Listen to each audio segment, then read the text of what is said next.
فقال له نعم قد أذنت لك يا صنف فدخل مرسين تحت الكساء.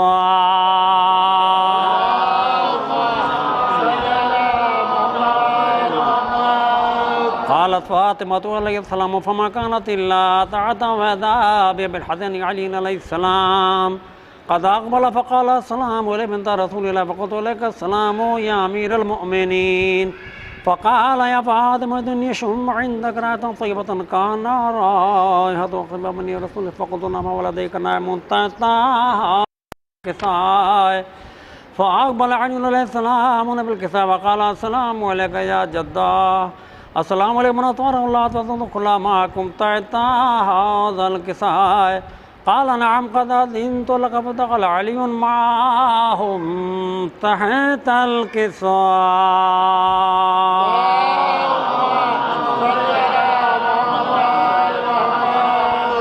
قالت فاطمة سلام الله عليها ثم أقبلت بالكساء وقلت السلام عليك يا بطا السلام عليك رسول الله تدخل معكم تحت هذا الكساء. قال نعم قد أذنت لك فدخلت معهم تحت الكساء.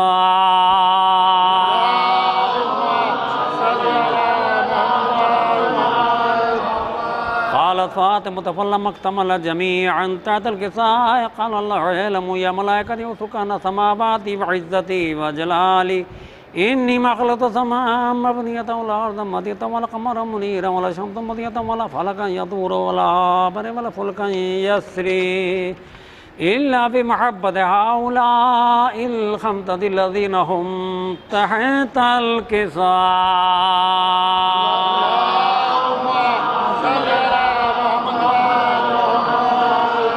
فقال جبريل عليه السلام يا رب من تحت الكساء؟ قال الله تعالى ملبت النبوة بعد الرسالة فاطمة وأبوها وبعلها وبنوها.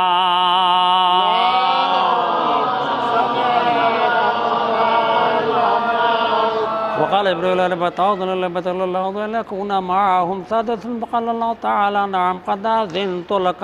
فبدل منه جبريل وأقبل النبي الكساء وقال السلام على رسول الله السلام عليكم من اختاره الله إن الله عز وجل يقرئك السلام ويخصك بالتحية والإكرام ويقول لك بعزتي وجلالي إني ما خلقت السماء مبنية ولا أرض مضية ولا قمرا منيرا ولا شمسا مضية ولا فلكا يدور ولا بحر ولا فلكا يسري إلا لعلكم محبتكم وقد أذن دخل معكم تحت هذا الكساء.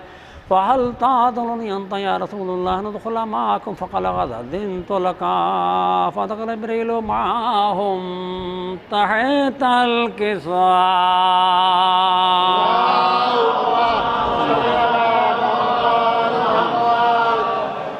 وقال لهم إن الله عز وجل قد أوحى إليكم يقول إنما يريد الله ليذهب عنكم الرجس أهل البيت ويطهركم تطهيرا.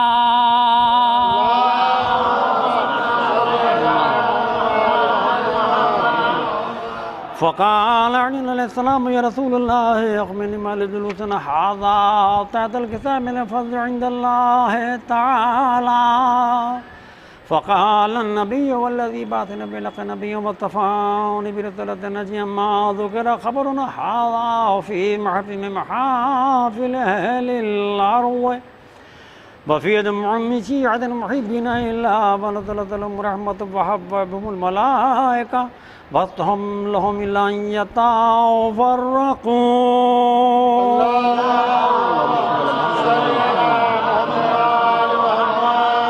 فقال علي نظم الله السلام بالله فزنا وسعدنا وكذلك شيعتنا فاتوا وسعدوا ورب الكعبة. فقال رسول الله والذي بعثني بلق نبيا وطفاني برسالة نجيا ما ذكر خبرنا هذا في محفل من محافل أهل الأرض وفي دمع من شيعة وفيهم مهم من الله وفرج الهم ولا مغموم إلا وكشف له غم ولا طالب حاجة إلا قضى له حاجته. فقال على ذنب الله فزنا وسعدنا وكذلك شيعتنا فاذوا وسعدوا في الدنيا والآخرة.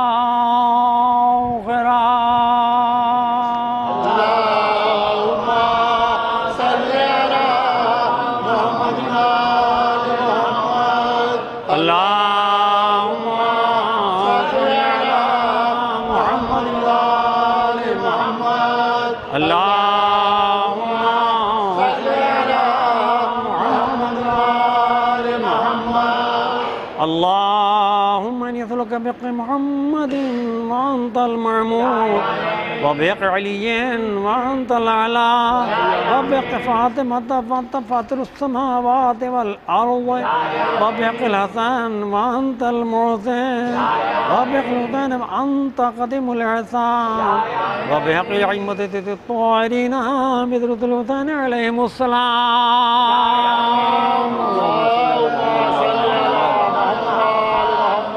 پروردگار صاحبانہ کا سواجت حاضرین وجہ غائبین ملیست تبدیل بدل مقدس پورے جتنے مومنات پریشان حال پریشان جتنے مومنات بیمار شفا کاملہ جہاں جہاں شیعان ہے دکرار کو جان مدد عبر خیر.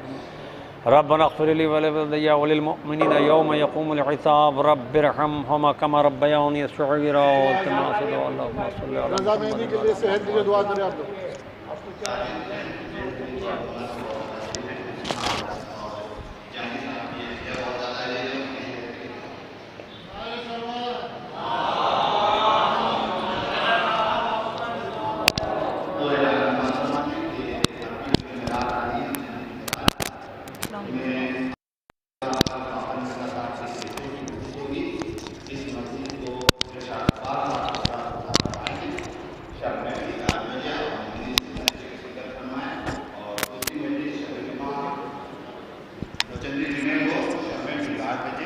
تیئیس تاریخ پڑے گی. اس میں ہمارے شاداب بھائی شباب بھائی کی بہن صاحبہ کے سال ثواب کی مجلس ہے. اس میں بھی آپ حضرات سے گزارش ہے کہ جمعے کو شرکت فرمائیں. اور ایک سورہ فاتحہ اس امام باڑی کی وقف کردہ رقیہ بیگم، محمد علی شاہد محمد نواب صاحب، شہ جہاں بیگم بنت سید نذیر حسین، حسین مرزا، باقر مرزا، اصغر مرزا، عاشور مرزا اور یوسف اختر، پمی، داؤد اختر، دانش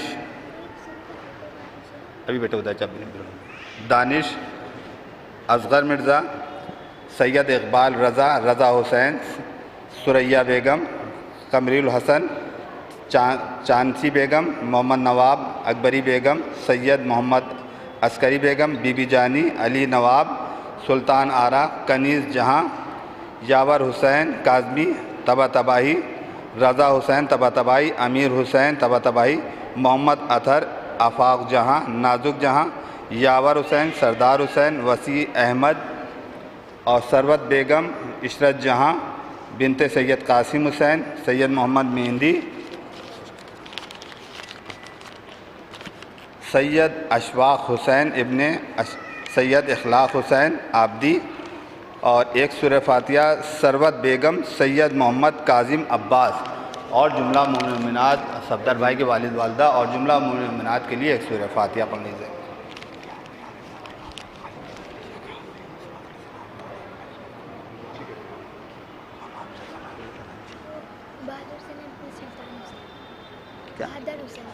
بادر حسین جی.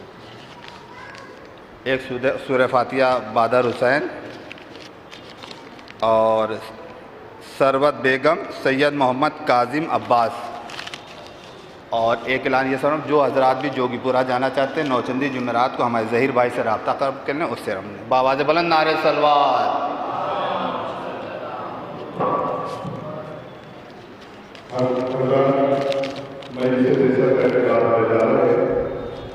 اس وقت کی مسجد کو حجت الاسلام علی جناب مولانا سید اشرف علی غروی صاحب عطا فرمائیں گے.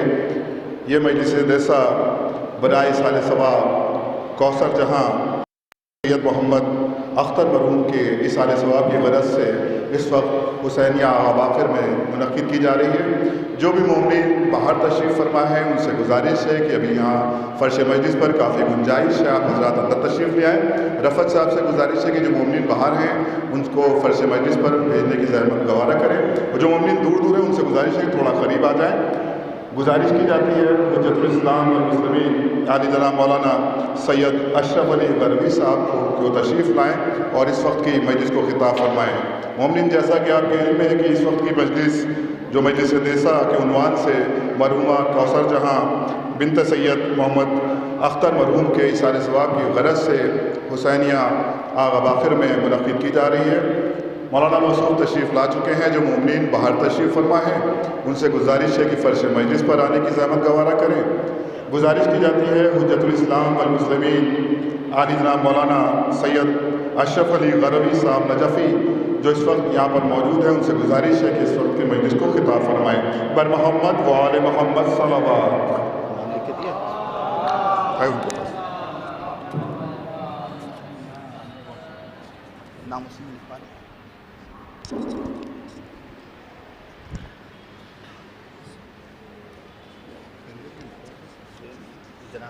یہ ادھر رکھ دیا سر۔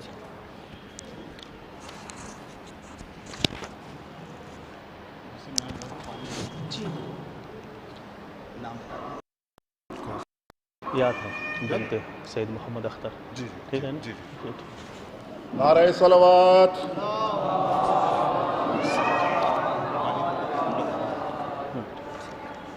رحم اللہ من قرأ الفاتحہ۔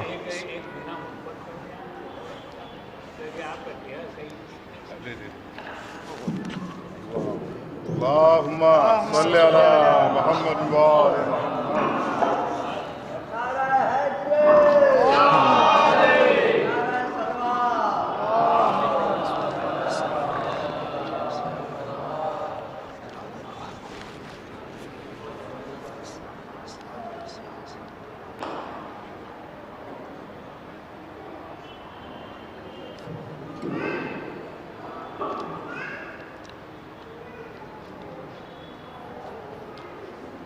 لا حول ولا قوة إلا بالله العلي العظيم۔ أعوذ بالله من الشيطان اللعين الرجيم۔ بسم الله الرحمن الرحيم۔ الحمد لله الذي نور قلوبنا بالإسلام والإيمان وزينها بمحبة ومودة أهل الكساء الكرام، وجعلنا من المتمسكين بولاية علي ابن أبي طالب عليهم السلام، والصلاة والسلام على أشرف الأنبياء والمرسلين والشهداء والصديقين، سيدنا ونبينا وحبيبنا وقلوبنا أبي القاسم محمد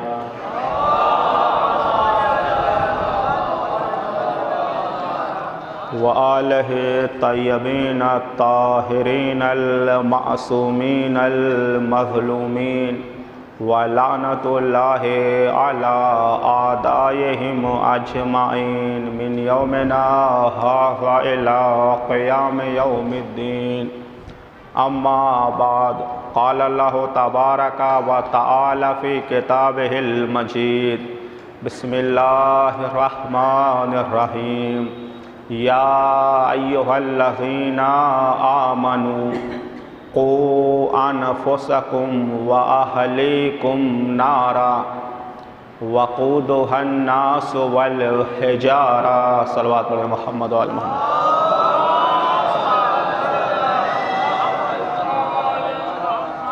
اس سے قبل آپ کے سامنے کچھ بیان کیا جائے۔ ایک مرتبہ سورہ حمد، 3 مرتبہ سورہ توحید کی تلاوت فرما کر محترمہ کوثر جہاں بنت سید محمد اختر اور ثروت بیگم بنت سید محمد کاظم عباس کی روح کو ایصال فرما۔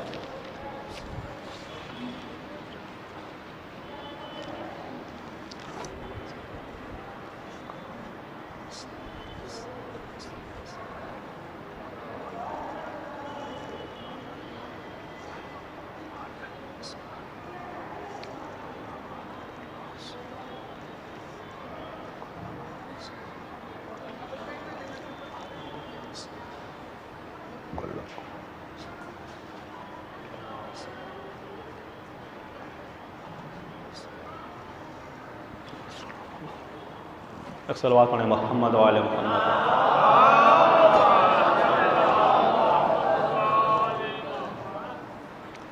ارباب علم و دانش تشریف فرما ہیں۔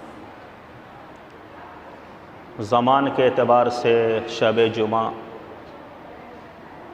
مکان کے اعتبار سے قدیم امام بارگاہ جہاں روزے بھی ہیں، اور مناسبت جو ہے ایصال ثواب، تمام چیزیں جمع ہیں، بہترین موقع ہے زمان کے اعتبار سے بھی، مکان کے اعتبار سے بھی، اور یہ عظیم نعمت ہم کو کربلا کے طفیل میں ملی ہے، وہ یہ کہ ہم جب کربلا والوں کا ذکر کرتے ہیں تو حاضرین مجلس کے لیے بھی دستور زندگی کا باعث بنتا ہے، اور جو گزر چکے ہیں ان کی سعادت ابدی کے لیے بہترین وسیلہ قرار پاتا ہے۔ تو مجلس عظیم نعمت ہے، اور آج آپ دیکھیں دنیا مادیت کی طرف بڑھتی چلی جا رہی ہے، کاروان انسان رواں دواں ہے، ہر انسان مادیت کے پیچھے پڑا ہوا ہے، تعلیم جو ہے بزنس کا ذریعہ بن گئی، تعلیم برائے تعلیم حاصل کی جاتی تھی، اب اکثر لوگ جو ہے میڈیکل لائن بھی دیکھیں، اگر بہترین بزنس کرنا ہے تو اچھے جو ہے میڈیکل کالج کھولے جا رہے ہیں، اکثر کچھ اس میں ہے، وہ سب کی بات نہیں ہو رہی ہے، اچھے کالج اسکول کیوں کھولے جا رہے ہیں؟ تاکہ اپنی زندگی کو سکون و اطمینان کے ساتھ گزار سکیں، اور اسی کے ساتھ ساتھ کلچر پر حملہ ہو رہا ہے، تہذیب و تمدن کی دھجیاں اڑائی جا رہی ہیں۔ ایسے پرآشوب ماحول میں اگر ہمارے کلچر کی حفاظت کوئی چیز کرتی ہے تو یہ مجلس اعضاء ہے۔ یہاں پر جب سننے والا آتا ہے کربلا والوں کا تذکرہ، معصومین کا تذکرہ، جن کے قول و فعل میں کوئی تضاد نہیں ہے، جن کے ذکر کو سننا بھی عبادت ہے، عمل کرنا بھی عبادت ہے، تو یہ بہترین درسگاہ ہے۔ انسان کے اصناف کے ہر صنف کے لیے، چاہے آنے والا بچہ آئے، جوان آئے، بوڑھا آئے، مرد آئیں، خواتین آئیں، شرط یہ ہے کہ جو چیز بیان ہو رہی ہے اسے غور سے سنا بھی جائے، سمجھا بھی جائے، عمل کیا جائے۔ اگر یہ عمل ہم کرتے جائیں گے اور ہم سے یہ عمل صالح منتقل ہوتا جائے گا، نئی نسل، نئی پود اس پر عمل کرتی جائے گی، تو یہ ہمارے لیے بھی صدقہ جاریہ بن جائے گا، مرنے والے کے لیے بھی صدقہ جاریہ قرار پائے گا۔ یہ اہم عبادت ہے۔ قرآن مجید کے سورہ تحریم کی آیت نمبر 6، ساری آیت نہیں ہے، آیت کا پہلا ٹکڑا یہ ہے، ارشاد ہو رہا ہے، خطاب ہے کس سے؟ صاحبان ایمان سے۔ یا ایھا الذین آمنوا، مزاج قدرت دیکھیں، یہاں ناس کہہ کے خطاب نہیں ہو رہا ہے، صاحبان ایمان سے خطاب کیا جا رہا ہے۔ یا ایھا الذین آمنوا، اے صاحبان ایمان، قوا انفسکم واہلیکم نارا، خطاب کس سے ہے؟ مومنین سے، صاحبان ایمان سے۔ تو پتہ چلا فقط ایمان لانا کافی نہیں ہے، اگر فقط ایمان لانا کافی ہوتا تو خداوند عالم یہ خطاب نہ کرتا، اے صاحبان ایمان اپنے آپ کو بچاؤ اور اپنی فیملی کو بھی بچاؤ۔ کس سے بچائیں؟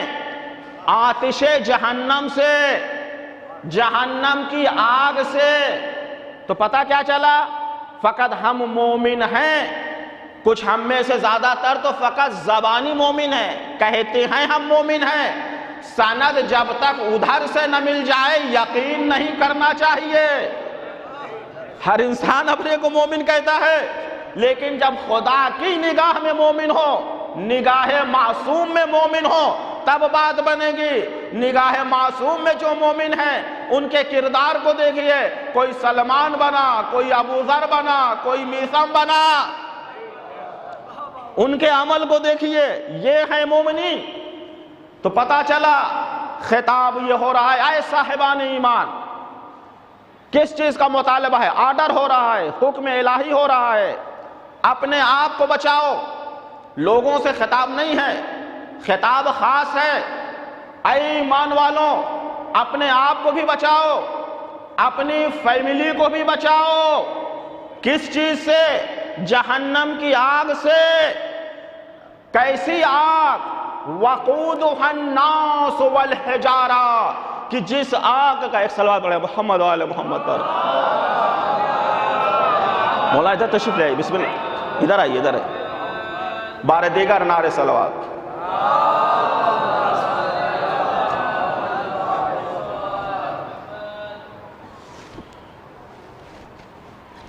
کیسی آگ؟ وقودها الناس والحجارہ، جس آگ کا ایندھن انسان اور پتھر ہوں گے۔ اللہ اکبر۔ جس آگ کا ایندھن لوگ اور پتھر ہوں گے، ایسی آگ سے کس کو بچانا ہے؟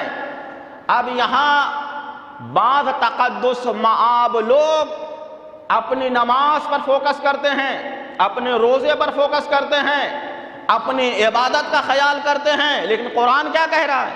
خطاب ایمان والوں سے، اے صاحبان ایمان، اپنے کو بھی بچاؤ، اپنے خاندان کو بھی بچاؤ، اپنی اولاد کو بھی بچاؤ۔ انسان فقط اپنا بچاؤ کر لے، علیکم السلام، اپنا بچاؤ کر لے، یہ کافی نہیں ہے۔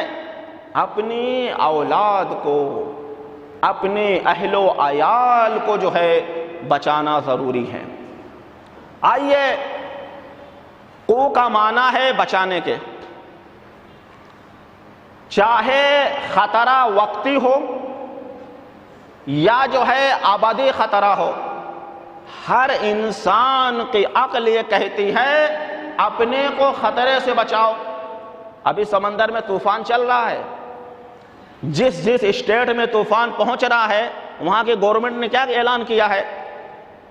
آس پاس کے مکانات، آبادی کو خالی کرا دیا ہے، آرڈر جاری ہو گیا ہے کہ اپنے کو بچاؤ، کہیں طوفان کے چپیٹ میں نہ آ جاؤ، کہیں طوفان کے زد میں نہ آ جاؤ۔ یہ طوفان کتنے دن ہے؟ ہو سکتا ہے 2 دن ہو، 3 دن ہو، لیکن جہاں ہمیشہ رہنا ہے، جہاں ابدی خطرہ ہے، وہاں کے لیے ہمیں کیا کرنا چاہیے؟ وہاں کے لیے کس طرح بچانا چاہیے؟ اپنے کو بھی بچائیں، اپنے اہل و عیال کو بھی بچائیں۔ عقل کہتی ہے نہیں کہتی؟ جب عقل کہتی ہے، اسی چیز کو شریعت بھی کہہ رہی ہے کہ وہ خطرہ معلوم ہے، مرنے کے بعد جیسے ہی آغوش قبر میں قدم رکھا، اب نہ کوئی رشتہ دار ہے وہاں پر، نہ کوئی ناطے دار ہے، نہ کوئی اپنا ہے۔ علیکم السلام۔ اگر کوئی چیز ہے تو وہ ہمارا نیک عمل ہے، نیک عمل ہے۔ کتنا ہم غور کرتے ہیں، کتنی ہم فکر کرتے ہیں، جہاں پر خطرہ ہے اگر انسان 3 سوالوں کے جواب کی طرف متوجہ ہو جائے تو کامیاب ہوگا، یہاں بھی کامیاب ہوگا، وہاں بھی کامیاب ہوگا۔ پہلا سوال ہے، اے انسان اپنے آپ سے پوچھیں ہم آئے کہاں سے ہیں؟ دوسرا سوال ہے ہم رہ کہاں رہے ہیں؟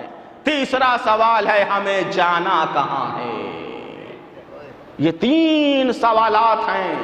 اگر ان کے جوابات تک ہم پہنچ گئے ہیں تو سمجھ لیجئے کہ انسان کامیاب ہے۔ پہلے معلوم تو ہو کہ ہم کس مرض میں مبتلا ہیں۔ بغیر تشخیص مرض کا علاج کرنا، ڈاکٹر جو کرے گا وہ بھی بے وقوف، جو کرائے گا وہ بھی بے وقوف۔ تو مرض کیا ہے؟ مرض یہ ہے کہ ہمیں جانا کہاں ہے، جہاں جانا ہے اس اعتبار سے ہمیں تیاری کرنی ہے، اس اعتبار سے آمادگی کرنی ہے۔ تو ہمیں خداوند عالم پوچھے گا، تمام عقلاء، جیسے میں نے سمندری طوفان کی مثال دی، یہ ہے کہ عقل کا تقاضا یہ ہے کہ صاحب عقل اپنے آپ کو ہر خطرے سے بچائے۔ تو جہاں دین کا خطرہ ہو، ایمان کا خطرہ ہو، اسلام کا خطرہ ہو، وہاں اپنے آپ کو ہم کیسے بچائیں؟ دین کے مسئلے میں اسلام سودے بازی کی اجازت نہیں دیتا۔ دین و ایمان کے مسئلے میں، اسلام کے مسئلے میں ہم جو ہیں تسامح کرنے لگیں، سستی کرنے لگیں، یہ نہیں ہے۔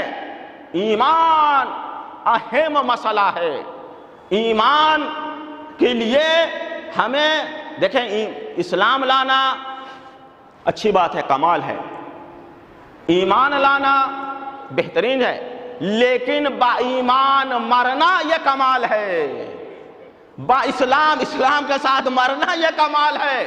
وَإِلَّا دائرہ اسلام میں داخل ہونے والے بہت سے تھے، دائرہ اسلام میں داخل ہونے والے بہت سے تھے، اور قریب کر دوں، دائرہ بزم نبوت و رسالت میں آنے والے بہت سے تھے۔ صبح بھی بیٹھتے تھے، شام کو بھی بیٹھتے تھے، لیکن جب پوچھا گیا کہ اللہ کے نبی نے بتایا کیا، تعلیم کیا دی، کہتے تھے ماذا قال آنفا، ایک دوسرے سے سوال کرتے تھے نبی نے ابھی کہا کیا۔ جو بزم میں بیٹھنے کے بعد یہ نہ سمجھ سکے نبی نے کہا کیا، تو مسند نبوت پر قبضہ کر کے زمین و آسمان کی بات کیسے کر سکتا ہے؟ ایک صلوات علی محمد و آل محمد۔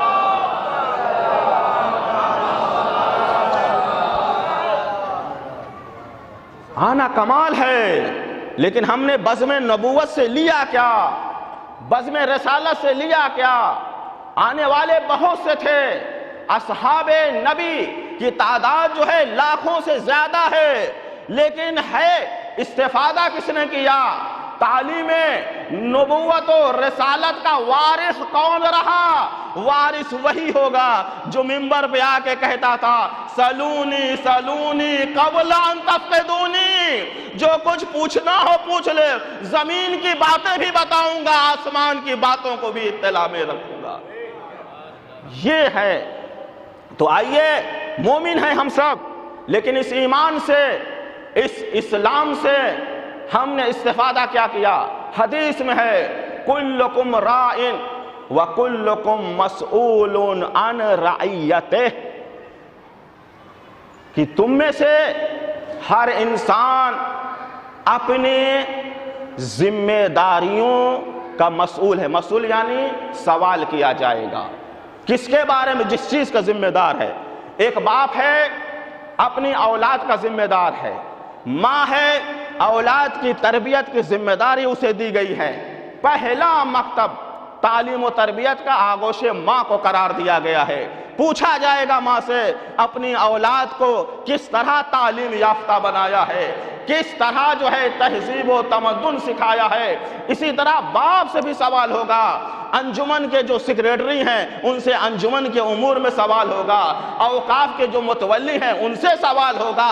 خدا کا نظام ہے، ہر چیز جو ہے کسی صنف پر نہیں ہے، جو چیز جس کے ذمہ داری میں ہے اس سے سوال کیا جائے گا۔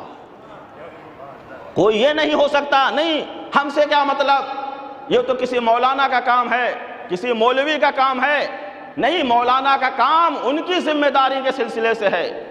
ہم جس چیز کے ذمہ دار ہیں کم سے کم اپنی فیملی کے تو ذمہ دار ہیں۔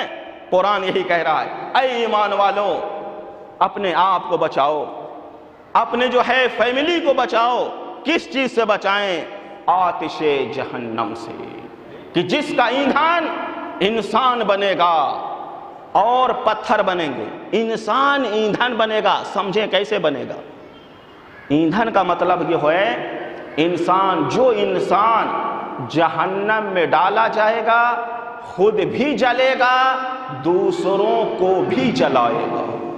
لا الہ الا اللہ۔ لوگ دہشت میں ہوں گے، اس سے پریشان ہوں گے، خود بھی جل رہا ہے، دوسروں کو بھی جلا رہا ہے۔ پتھر ایندھن کیسے بنے گا؟ جو لوگ ایران و عراق میں رہتے ہیں اور زیارت گئے انہوں نے دیکھا ہوگا، بعض روٹیاں ایسی ہیں جو پتھر پہ بنائی جاتی ہیں۔ ایران میں سنگتی روٹی کہتے ہیں، عراق میں سمون ہے۔ پتھر کو اتنا گرم کر دیا جاتا ہے، جو چیز اس پہ رکھی جاتی ہے وہ پک جاتی ہے۔ تو یہ واضح ہے کہ پتھر میں بھی ایندھن بننے کی صلاحیت ہے، اور انسان بھی ایندھن بنے گا۔ کتنا عجیب مسئلہ ہے کہ انسان جہنم میں، جو جہنم میں جائیں گے خود بھی جلیں گے، دوسرے کے جلنے کا ایندھن قرار پائیں گے۔ اسی طرح پتھر، ایسی آگ ہوگی۔ خداوند عالم نے یہ جملہ کہہ کے شدت آتش جہنم کو بیان کرنا چاہا ہے، کتنی شدت ہوگی۔ اور آج جیسا کہ ابتدائی کلام میں کہا، ہمارے کلچر پر حملہ کیا جا رہا ہے، تعلیم کے بہانے سے، تربیت کے بہانے سے، ایسے ماحول میں جہاں حجاب پر باتیں کی جا رہی ہیں، حجاب پر پابندی لگائی جا رہی ہے۔ ابھی اسی لکھنؤ کا مسئلہ ہے، ایک مولانا نے اپنی 2 بچیوں کو CMS میں ایڈمیشن کرایا، وہاں پر قانون یہ ہے ان کا کہ اسکارف بھی پہننے کی پرمیشن نہیں دے رہے ہیں، زبردستی اس وقت اور شدت میں۔ اب اگر دھوکے سے فیس جمع ہو گئی، بچی نے ایک دن کلاس نہیں کیا ہے تو فیس بھی واپس نہیں کی جا رہی ہے۔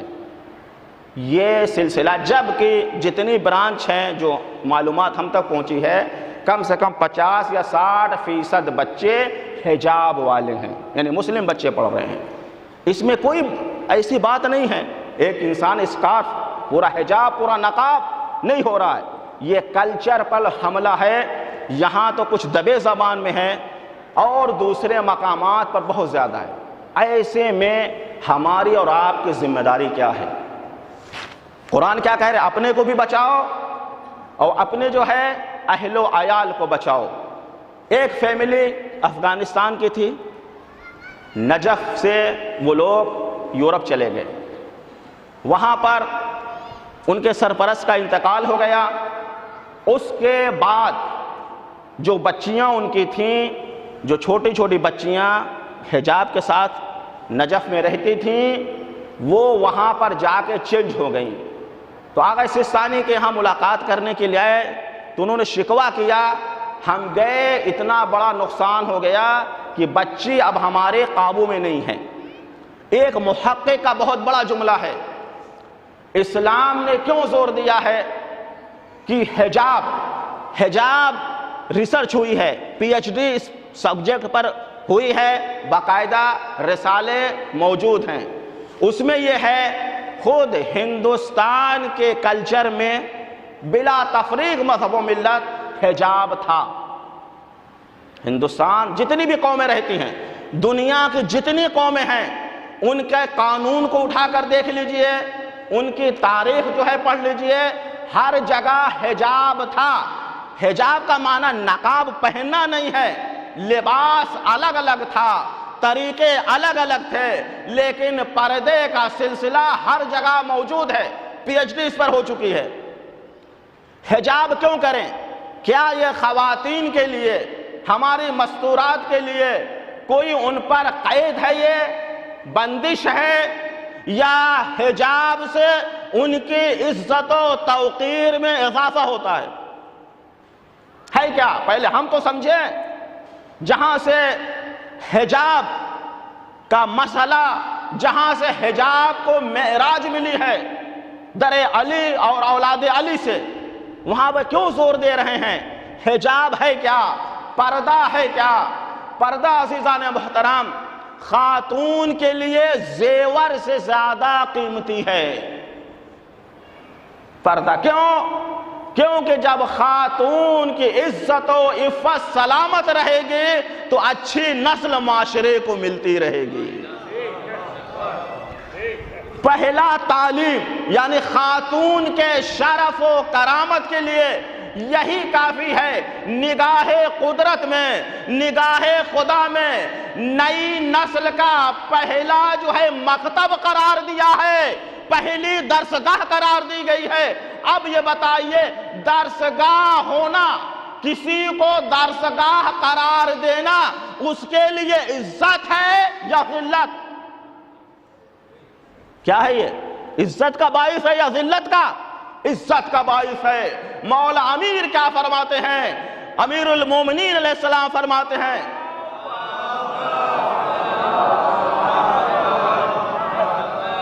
سیانت المرأۃ انعم لحالها وادوم لجمالها۔ مولا امیر فرما رہے ہیں فیصلہ کن بات کی کہ خاتون کی حفاظت اس کے حال کے لیے سب سے بہتر ہے اور اس کی خوبصورتی ہمیشہ قائم رہے گی۔ اگر خاتون کو اپنی زینت و خوبصورتی کو قائم رکھنا ہے تو اپنی عزت و غیرت کی حفاظت کرے۔ یہ تجربہ دامن وقت میں گنجائش نہیں ہے، اسے ہم پھیلا نہیں سکتے۔ دیکھ لیں وہ خاتون چاہے جتنی خوبصورتی ہو، حسین و جمیل ہو، اگر اس نے اپنی غیرت و عزت کی حفاظت نہ کی تو اس کی طرف شریف آدمی دیکھنا بھی پسند نہیں کرتا۔ ایک صلوات علی محمد و آل محمد۔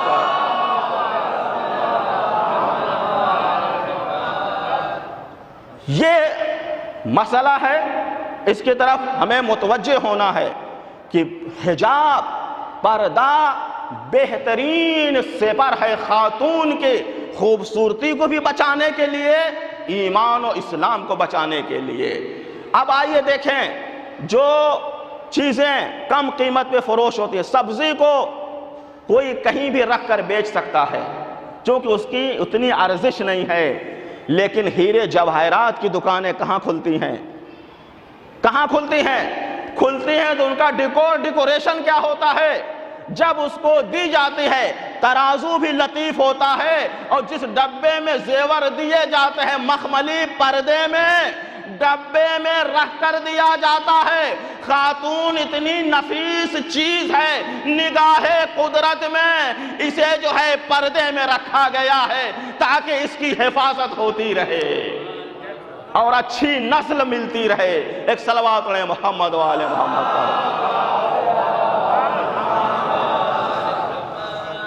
اب سنیے دوسرے مقام پر مولا امیر فرما رہے ہیں المرأۃ ریحانۃ لیست بقہرمانہ، خاتون جو ہے ایک پھول کی مانند ہے، لہذا اسے اپنے غصہ و غضب کی نظر نہ کرنا۔ کلام امام ہے، کلام الامام امام الکلام ہوتا ہے۔ آئیے ذرا غور کریں علی ابن ابی طالب کے کلام میں کیسا فلسفہ پنہا ہے، کتنی حکمتیں پوشیدہ ہیں امام کی نگاہ میں۔ یہیں آئیے جو خاتون پر بات کرتے ہیں، دیکھیں نگاہ مولا میں ایک خاتون کی کیا قیمت ہے۔ پھول سے تعبیر کیا ہے، پھول سے کیا مطلب؟ پھول سے تعبیر کیا ہے، کچھ اور کہہ سکتے تھے، پھول کیوں کہا؟ کہا اس وجہ سے دیکھو خاتون کے اندر خوشبو ہوتی ہے، اس خوشبو کو جو ہے اس خوشبو سے اپنے گھر کو بھی معطر کرو، سارا زمانہ معطر ہو جائے گا۔ اگر اسے اپنے غصے گرفت میں لے آئے تو پھول کو اگر صحیح طریقے سے لطافت کے ساتھ ہاتھ میں نہ لیا تو پھول خوشبو کے لائق نہیں رہے گا۔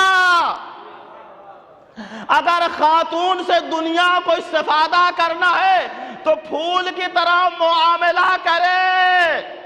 یہ مولا امیر فرما رہے ہیں۔ کیا مطلب پھول کی طرح معاملہ کرے؟ یعنی خاتون کو صنف نازک قرار دیا گیا ہے، اس کے اندر لطافت ہے تاکہ بچے کی تربیت اچھی طرح ہو سکے اور گھر کا ماحول جو ہے بیلنس رہے۔ مرد جاتا ہے، باہر جاتا ہے، پتہ نہ کس سے اس کا سامنا پڑتا ہے۔ کبھی غصے کی حالت میں گھر داخل ہوتا ہے، کبھی پریشانی کی حالت میں گھر داخل ہوتا ہے۔ خاتون کا کام ہے جب گھر کا ذمہ دار آ جائے اپنی خوشبو سے اس طرح اسے معطر کر دے کہ باہر کا سب غم و اندوہ بھول جائے۔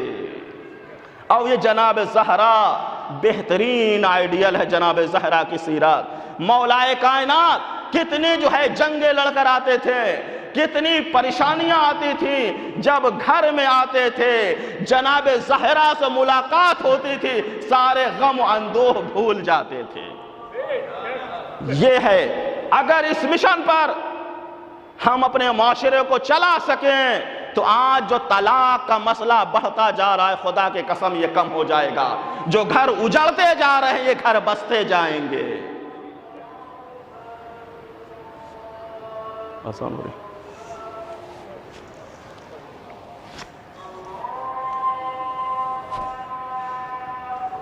اللہ اکبر۔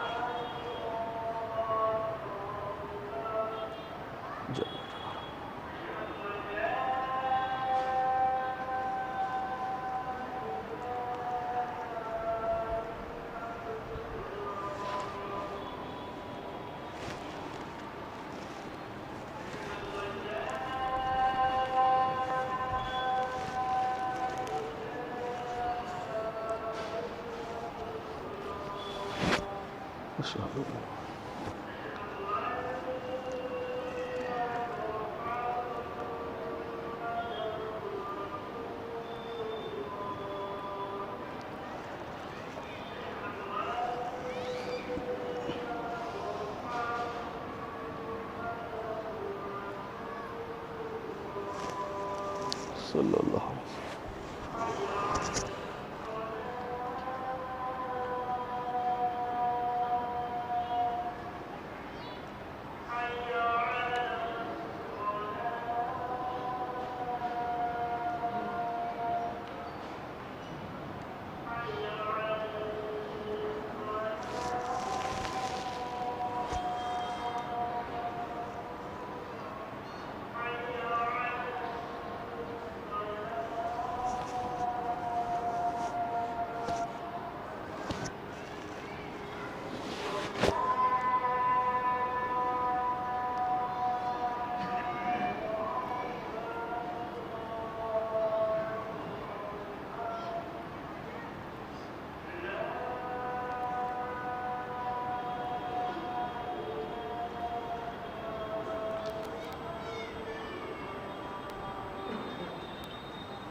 صلوات علی محمد۔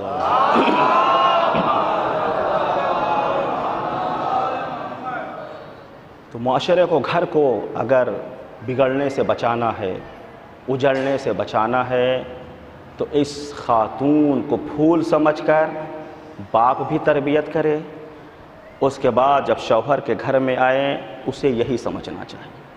تو بہت سے جو اس وقت اتنی تیزی کے ساتھ طلاق کے مسائل آ رہے ہیں یہ اپنے آپ ختم ہو جائیں گے۔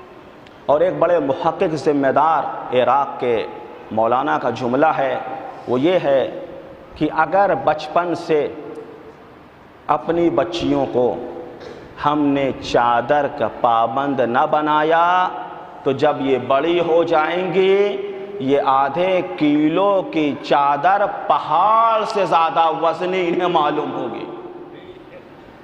لہذا ہر چیز کی ایک عادت ہوتی ہے۔ بچپنے کے سلسلے سے معصومین کہتے ہیں بچے کا ذہن بالکل سادہ کاغذ کی طرح ہے، جو چیز بھی آپ ڈالیں نقش کر جائے گی۔ تو اگر ہمیں اپنے معاشرے کو، اپنے گھر کو، آپ دیکھیں کتنے پیرنٹس، کتنے جو ہیں ماں باپ ایسے ہیں اپنے بچے کی تعلیم کے لیے سب کچھ نچھاور کر دیتے ہیں، قربان کر دیتے ہیں۔ لیکن اگر اسلامی کلچر میں پرورش نہ ہوئی تو جب بچہ بڑا ہوتا ہے، طاقت آتی ہے، تو اولڈ ہاؤس میں ماں باپ کو جا کر رکھ دیتے ہیں۔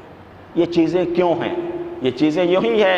اسی وجہ سے میں نے کہا کہ یہ مجلس سے ہمیں جو ہے کلچر اسلامی سے آگاہی ہوتی ہے، وإلا جو دوسری ہمارے ہاں یہ مشکل کم ہے، خدا نہ کرے یہ جو کم ہے وہ بھی ختم ہو جائے، وإلا دوسری قوموں میں جو اپنے آپ کو ماڈل زمانے کا ہیرو سمجھتی ہیں، ان کے ہاں کیا ہے؟ جا کے دیکھیے اولڈ ہاؤس کتنے بنے ہوئے ہیں۔ لہٰذا ہمیں چاہیے کہ جیسے قرآن نے کہا ہے کہ اپنے آپ کو بچائیں، اپنے خاندان کو بچائیں، جہنم کی آگ سے بچائیں۔ اور خاتون کی اہمیت جس طرح اسلام نے، جو بھی منصف مزاج ہے ہسٹری اسلام پڑھے اسے معلوم ہو جائے گا کہ خاتون کی اہمیت، خاتون کی قدر و قیمت جو اسلام کے اندر ہے وہ کہیں اور اس کی نظیر و مثال نہیں ملتی۔ مولا کائنات کے ظاہری خلافت کا زمانہ ہے۔ عراق میں گرمی جولائی اور اگست میں بہت زیادہ پڑتی ہے، جیسے یہاں جون اور مئی میں ہے، اس سے بھی زیادہ ہوتی ہے۔ امام باقر علیہ السلام سے روایت ہے،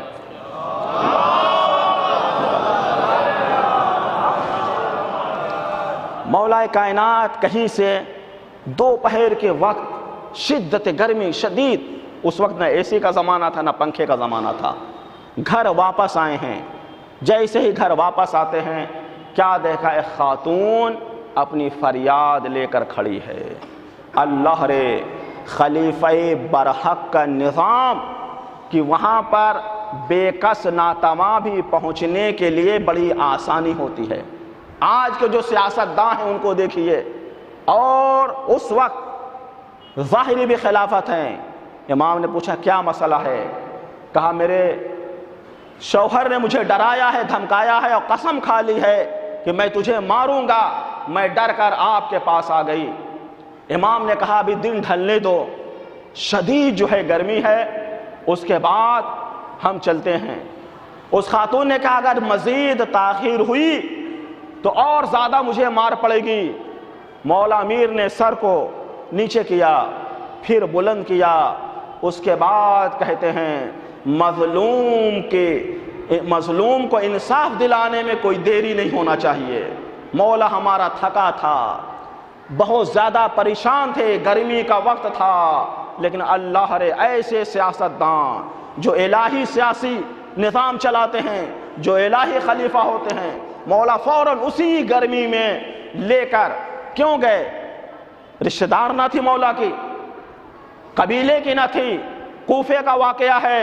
مولا اس وجہ سے گئے کہ نگاہ معصوم میں خاتون کی اہمیت کیا ہے۔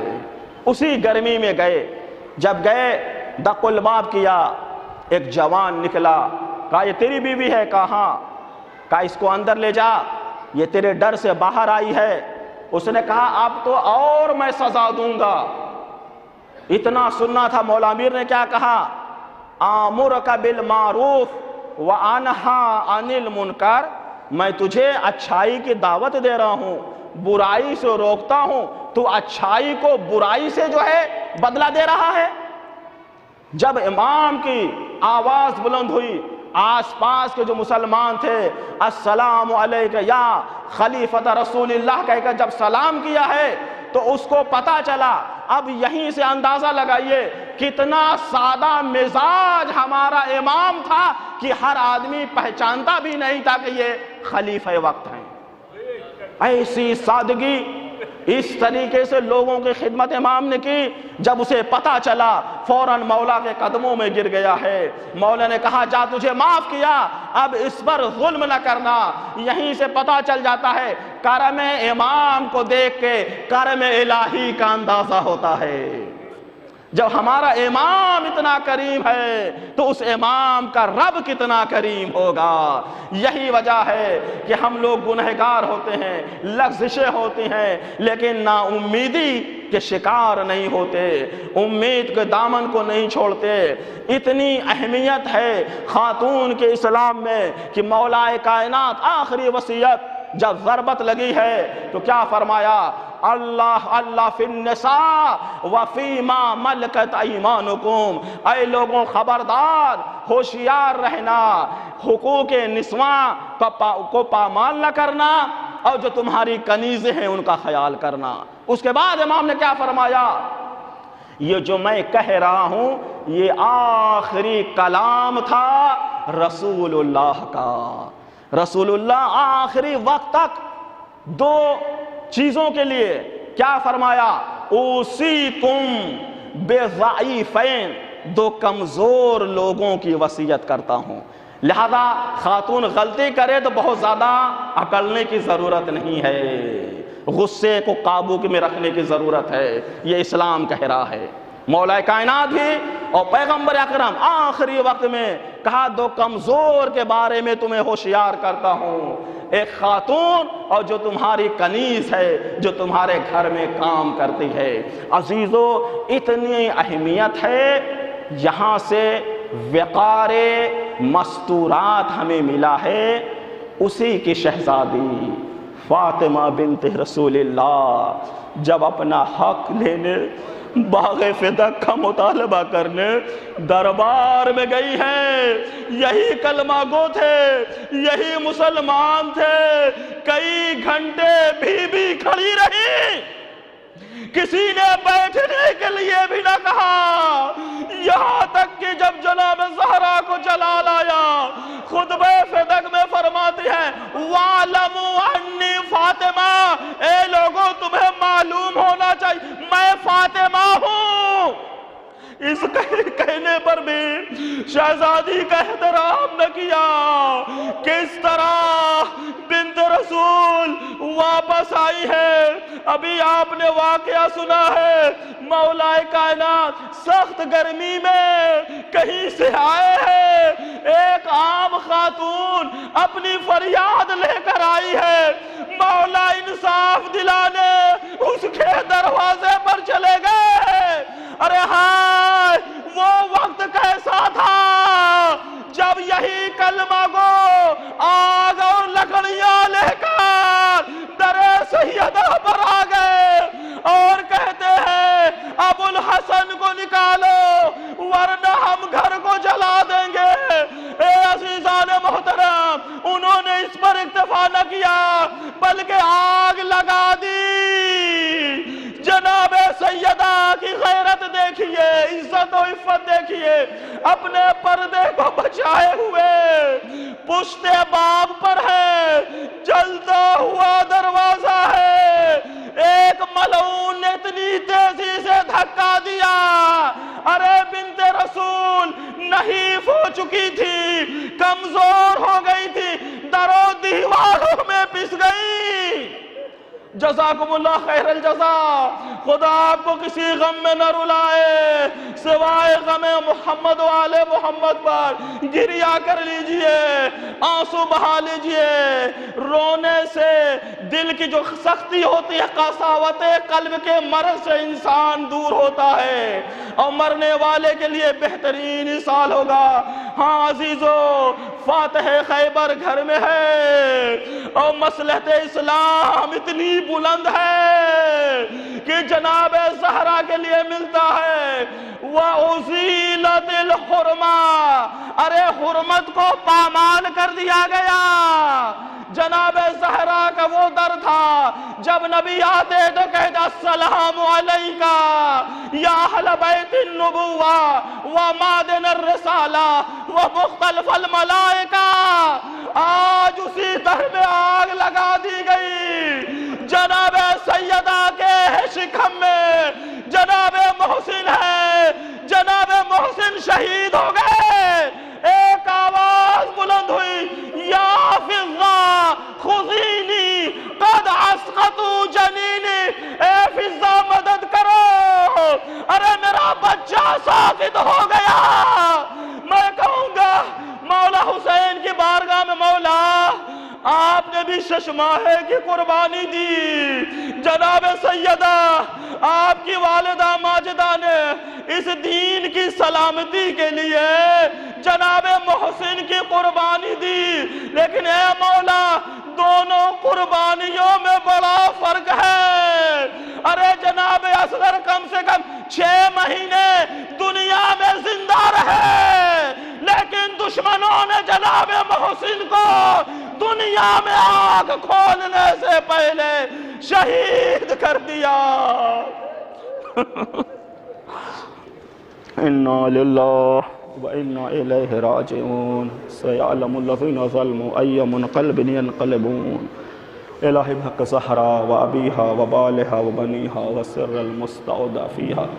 پڑھنے والے اس مختصر سی عبادت کو قبول فرما۔ پڑھنے والے حاضرین مجلس میں جو صاحب حاجت ان کی حاجت کو پورا فرما، جو لا ولد انہیں اولاد نرینہ سے نواز، مومنین میں سے جو بیمار ہیں ان کو شفاء کامل و عاجل عطا فرما۔ پڑھنے والے محمد عباس صاحب کے بہنوئی کافی بیمار ہیں ان کو صحت کامل و عاجل عطا فرما۔ دیگر مومنین جو بیمار ہیں انہیں امام سجاد کے طفیل میں صحت کامل و عاجل عطا فرما۔ جو صاحب اولاد ان کے اولاد کو نیکوکار صالح قرار دے۔ پڑھنے والے ہم سب کے گناہوں کی مغفرت فرما۔ پڑھنے جس مرحومہ مغفورہ کے لیے مجلس کا انعقاد کیا ان کے درجات کو بلند فرما، ان کی مغفرت فرما۔ علماء حقہ کا سایہ ہمارے سروں پر برقرار رکھ۔ یوسف زہرا کے ظہور میں تعجیل فرما۔ پرچم اسلام کو سر بلندی عطا کر، پرچم کفر نفاق کو سرنگوں فرما۔ ایک مرتبہ سورہ حمد، 3 مرتبہ سورہ توحید کی تلاوت فرما کر محترمہ کوثر جہاں بنت سید محمد اختر و دیگر مرحومین کی روح کے ایصال فرمائے۔